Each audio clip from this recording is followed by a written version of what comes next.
Hey, Judy. Good morning, Lisa. Oh, Yep. you said it different this morning. I did. Yeah, What do I normally say? you usually anyway. Hi, Lisa. So, Exactly. That's how you usually say it. Yes. yeah, so here we are on our fourth component of our 5 C's of legacy work. Yeah, exactly. To get ready for this, I was sitting down and I actually listened to the last time that we talked about communication, which is Hmm. our topic today. And Hmm. in that podcast, it was the shortest segment of all of the 5 C's was communication. Hmm. And I talked about specifically what to do when you want to communicate something and you might have a problem with sharing it because you're worried about how that other person is going to take your viewpoint, your perspective, or the fact that you're sharing it at all. Right. And it Okay. said basically by sharing just or changing just a little piece here or there, chances are the person won't even recognize themselves, especially if it's a negative story that you're sharing. Hmm. And I thought, that's interesting. That's not what I want to share about today with communication.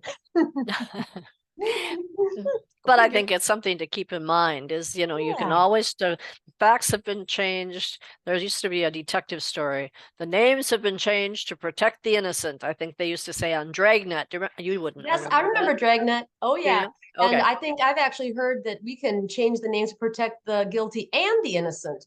So Right, right, very right. important in stories if you're concerned about that to tweak it a little bit to um, maintain the message but protect both the guilty and the innocent. I like it. I think that's important to share in this section.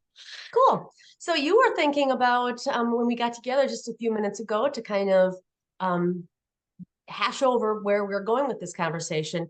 You brought up a really interesting component of communication, and that is the difference that you sometimes see in the style between extroverts and introverts.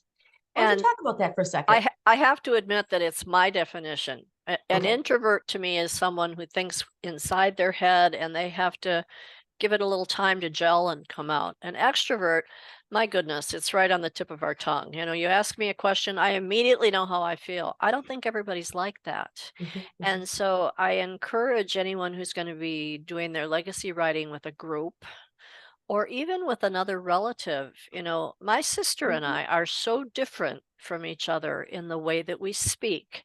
She hates public speaking. I love public speaking. She hates talking about feelings. I love talking about feelings. If you ask me how I feel about something, I know immediately how I feel. So for me, it's a very easy sharing. If you happen to be an introvert and for you that's not coming easily, the temptation is to say, well, I don't know. I don't know how I feel about that. And I think that sometimes a good open communication in a legacy writing can get lost in that. That's kind of a way to put it off. It's a way to say, I'm not going to talk about that. But it might be uh, more contributory to the project to say, just give me a minute. I gotta digest that a little, gotta think about that a little. Come back to me, and we'll share that. I was saying, you and I are extroverts. And for us, I mean, we can blah, blah, blah all day long, right? Yeah, yeah. And for some people, it's like, my God. Um, and I think that that's interesting because the people that are going to be reading our legacy writing may be Mhm. more like us. They may be more like May not mom. be. And I don't find Michelle to be real introverted, but she's more introverted than we are. Right, right. Would you agree Mhm. with that? Yeah. I do. Yeah. So I think it's important that number one, the people that you're writing with know that this is a safe place. This is a Right. safe harbor. We're not going to be blurting the nasty details to anybody. And you can write what you want to write to get your point across without being brutal to anybody. Mhm, mhm. You know what I mean? I mean, Yeah. there's ways to put things. And one of the things I like is that at the end of our writing, we share with each other. And if you shared something and I thought, ooh, that might not be the most a positive or productive way to share that, I have an opportunity to say, hey, Lisa, how about this? Or maybe you might want to tweak it this way a little bit. Or I kind of felt a little arrow go to my heart when that got said. I think that's, again, the beauty of having a small group to be able to share those things. Now, with us, we know each other so well, but there's been things I've written about that I've never communicated. Yep, exactly. And I mean, we were just writing this week about a parent memory. mhm, And that was so fascinating because you were talking about being extroverts versus introverts, and we were kind of talking about what does this mean, a parent memory. And you were thinking it was about you being a parent, and we were all thinking, no, no, no, no, no. This is about a memory of your your parent. parent. Mhm, So grandma is who you should have been writing about, and I was writing about mom, and Michelle was writing about mom, and so we were on different pages. So it was good to kind of talk about what our expectation was. And what was fascinating is we were all talking about kind of where we might go with this writing. So mhm. I was giving you some ideas of what I might write about mom. But what was so fascinating was when then the timer was set. I was writing on the computer, so I put my fingers on the keyboard and a light switch. I felt a click and I knew what I was going to write about. And Mhm. it was not what I had told you I was going to write about. I know. That So happens it so was often. crazy. And then it was just, it flowed. But if there was an actual click, and I wrote about being a captive audience, and it wasn't, sometimes we really want to write about a big thing or an event. And I wrote about how mother's parenting strategy of getting me in a car and driving around and just talking at me, Mhm, I was a captive audience. I couldn't go anywhere. So mhm. And I whether I was think that you listening really or, enjoyed it in many yeah, ways, but for you, an extrovert, and her, an introvert, to get an ability to communicate with you, that was probably a necessary vehicle for her to use to communicate, right? no pun intended. No Yep. pun intended, No but pun intended. accepted. Um, Yeah, and she's done that with me several times. The other thing, it satisfied two people.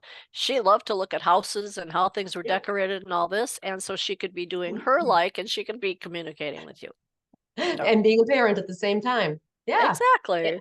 And so that was something that, whether you're an extrovert or an introvert, you still need to, work the process to be able to get your thoughts down on paper. Yeah. And it doesn't matter if you're an extrovert or an introvert because No, not what at what all. comes out is what's supposed to come out, and that's wonderful. I So, don't know how the universe does that, and I say that's a little woohoo, but it's so true. You said it. You put your fingers on the keys and the timer. We said go, and you just started going.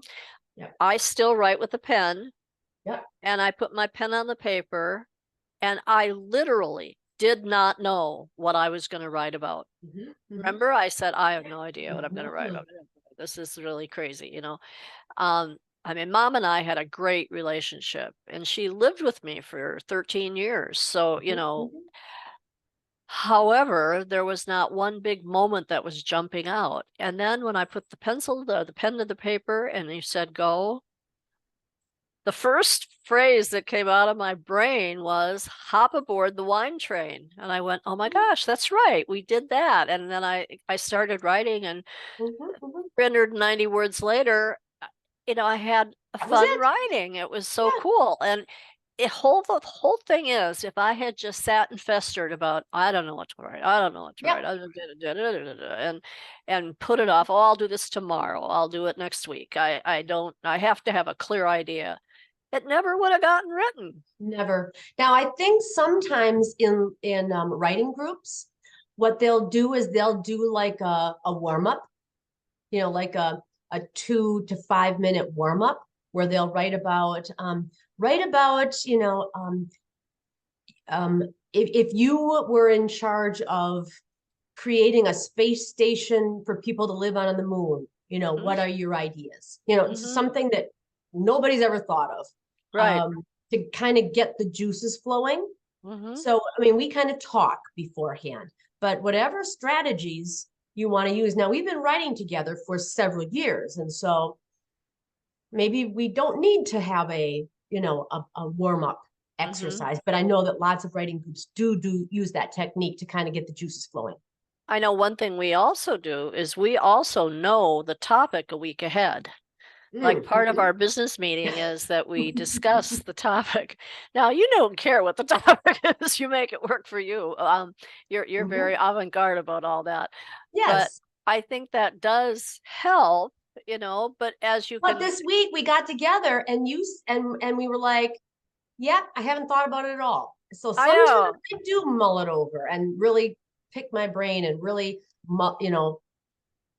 process the topic and root around for good ideas. And sometimes, like this week, it was like, don't know what I'm going to write about. No clue. Haven't thought about it. The only thing it did for me is, I thought about a parent moment between Matt and I, and then obviously in my pre-conversation with you guys, that got thrown Nope. away, which it should have.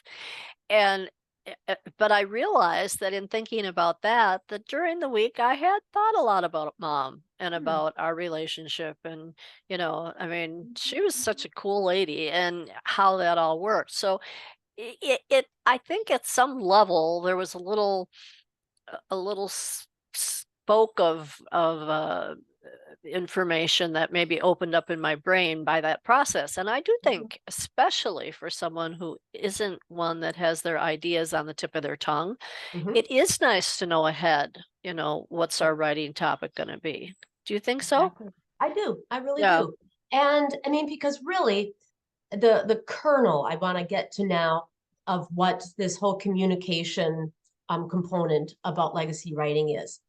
Our legacy writing is really about connection. We Mm-hmm. want to connect with our families, our loved ones, our communities.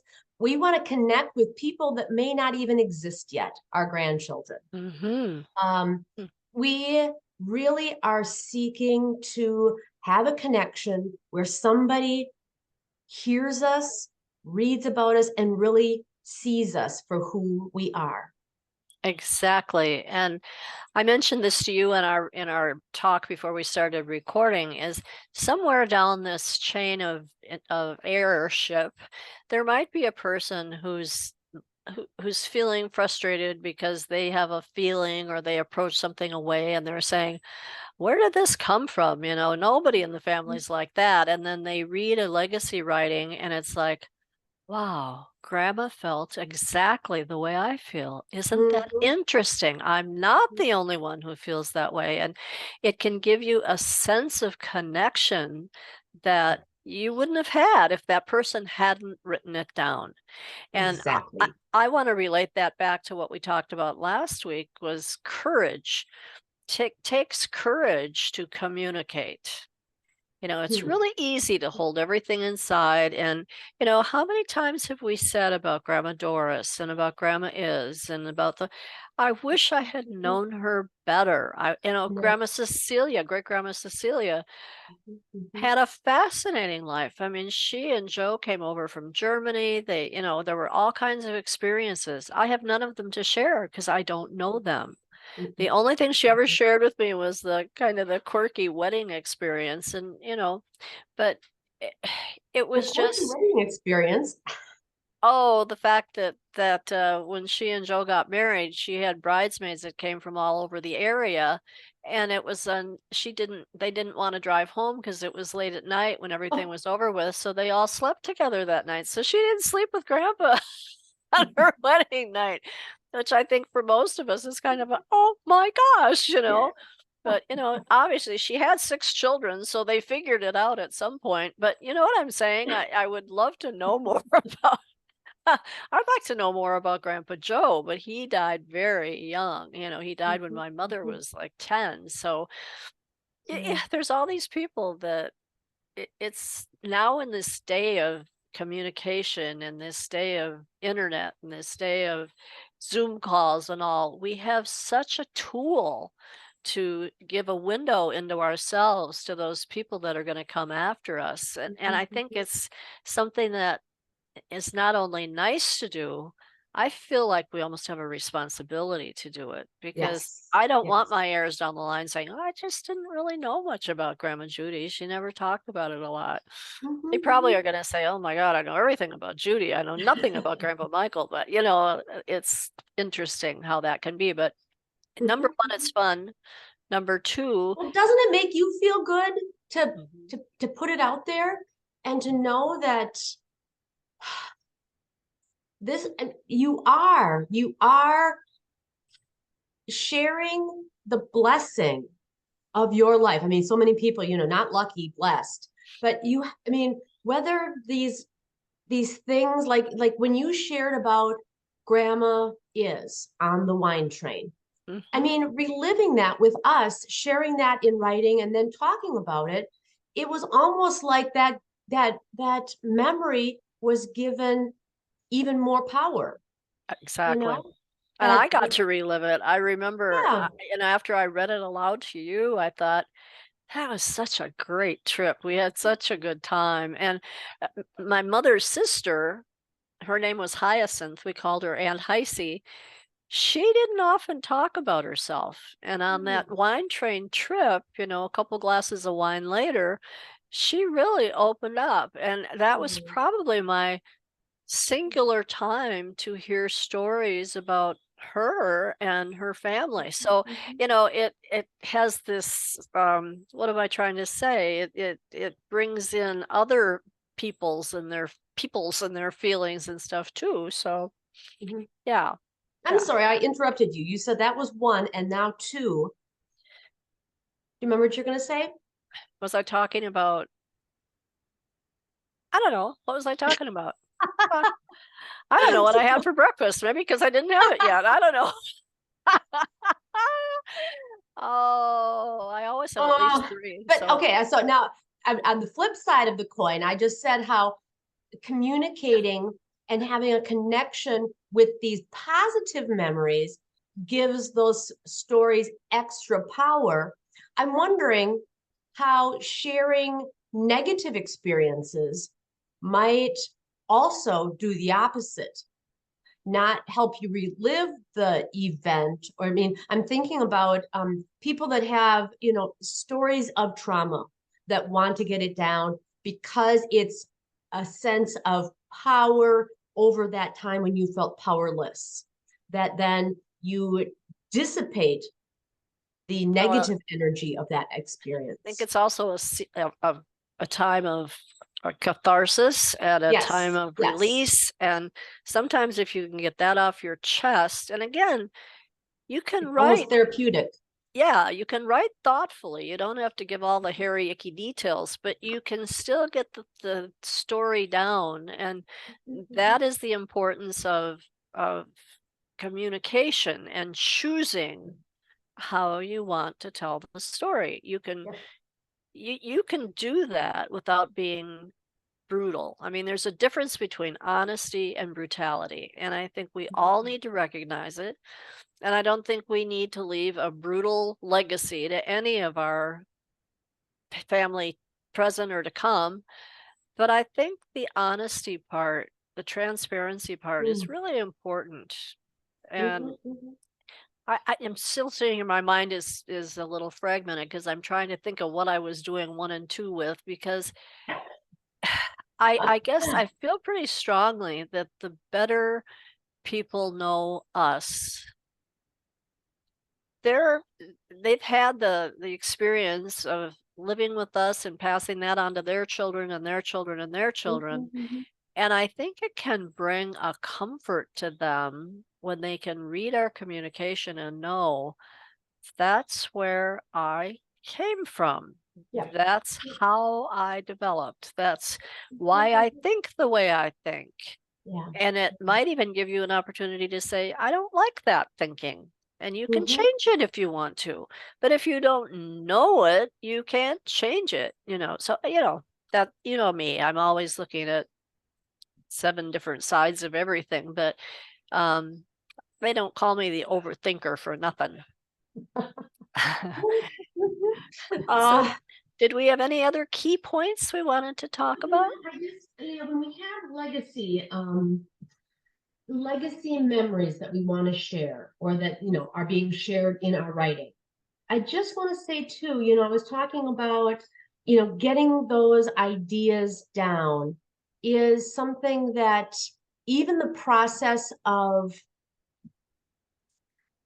um, writing them and sharing them, the group that we get together with, I don't know what's more important, the writing it or the group that we get together and do that. It's like we're communicating double. We're getting blessed both by sharing it for posterity, and we're building connection and community. Ooh, there's another C word. Another C Um, word. Whew, we between didn't the put four that of one down. us. And that feels really deep and special. Well, I think that's absolutely right. And I know, like the other night, I had something very important I had to do during the day. We meet on Thursdays, and there was a thought in my mind, oh, I really should stay home tonight, and I really shouldn't go. And something just right there said, you're not going to miss this night. It's too important. And it was Well, kind of don't you a, remember when I was putting together that application? You were like, I'm surprised to see you here tonight. mm-hmm, but you wouldn't And miss it. what? You wouldn't miss it. It No, just was too exactly. I mean, important. literally, I was up, I got 1 hour of sleep that night because I Yeah. had this application that I needed to put together. And so, when I got home at 9 o'clock is when I started it. And I didn't miss work. I didn't miss our meeting, but I still got the application done. So yeah, Exactly. that's And how important it is. I really applaud you for that. And I think that when one of the four of us is missing Mhm. totally, it's it feels disruptive. It's weird, but like we've actually had, I think I might have said this before, but we've had people come in on Zoom calls. Yes, If yes. they're out of, like Sandy's at the cottage up in Door County and she isn't going to come back for Thursday night, that's not a problem. We just Nope, Zoom her in, nope. and it's And I think we've mentioned before that, some writers groups are exclusively on Zoom. They started exactly. during the pandemic and they've just continued. And you can find writers groups online that I mean are they transcend even the borders of countries. Exactly. So Well, I was that's thinking really about it. I exciting. have a good friend, and she has college roommates, and she has a circle of four college roommates, and not they weren't all roommates, but they were all together in college, Mhm. and they get together about once a year and have dinner and have a good time. And I thought, oh, wouldn't that be an interesting writing group? Because they had a lot of fun experiences, and then the growth they've had since then, I bet would be fascinating, so maybe, if you're looking for a group to do writing with, look for a group that you had fun communicating with. If you're an only Mm, child, that's okay. It doesn't have to be a sister or a sibling. right, It might right. just be just a good friend, somebody you pick up the phone with and you just start where you left off. It doesn't matter if it's been 6 weeks or a year, Mhm, mhm. somebody that you enjoy talking with and hearing their experiences and sharing yours. Yeah, yeah, I think you yeah. cheat yourself out of a real fun gift if you don't take advantage of that kind of personal communication. Mhm. So I guess to kind of wrap things up here, you don't need to be an extrovert like we are to Mm, be a communicator. Both legacy writing is for extroverts and introverts. yes, Really, it's a matter of connection. We are that's right. seeking to connect with both the people that are currently in our lives, both in person and people elsewhere. And what the real goal is here is just making sure that our thoughts and our experiences um, Don't inform, get lost. don't get Don't get lost. lost. Yes, yes, Yeah, exactly. because there's so many things that our people we love and hold dear have experienced that we know nothing about. Nope. And what a gift it would be to pick The up a truth book is and lost, is yeah. done, it's over, it's gone. Hmm. It's not serving like it could. Exactly. Okay. Exactly. Well, I love you, Judy. And next week we're getting together and talking about craft. Okay, and we're going to wrap Okay. up the 5 C's and then we'll move on to our next topic. Exactly. And what's that going to be? I don't know. Nobody knows. We'll figure it out. We'll It'll figure be it out. fresh of mind when we get together after craft. So Beautiful. Okay. thanks for Take care. taking time with me today. I really love this. Awesome. It was fun. Talk to you Take later. care. Have a good Bye-bye. day. Bye-bye.